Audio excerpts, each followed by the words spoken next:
Hey everybody, what's up and welcome back to today's video guys. And today guys, I'm going to be showing you how to change your Ecwid store theme.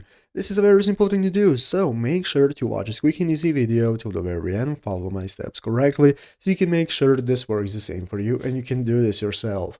But yeah guys, let's get straight into it.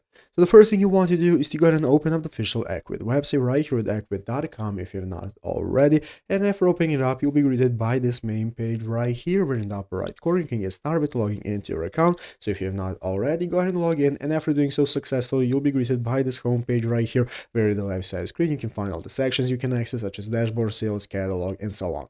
So let's go ahead and take a look at how we can get started changing our site's theme. It's very easy guys, and what we're looking for is right here at the left side screen. You want to find the website option. By clicking the website option, now this is going to open up this new drop-down menu where you have your design option and overview. What you can do is click on overview. After clicking overview, is going to go ahead and give you your website settings where you can find all the settings for your website, and one of them is going to be the design option where you can change your site appearance. So what you want to do guys is go ahead and click on edit right here. This is going to enable you to change your site appearance into whatever you prefer. So by clicking change website appearance, is now going to open up this new tab right here where you can get started choosing the new theme for your website. So once you find the theme that you want to use, you can click the apply template option or preview to take a look how it looks, and if you're satisfied, apply it and start using it for your store. And it's easy as that. So I hope this video was helpful. If it was, make sure to leave a like, subscribe to the channel. So guys, thanks for watching, take care, and bye.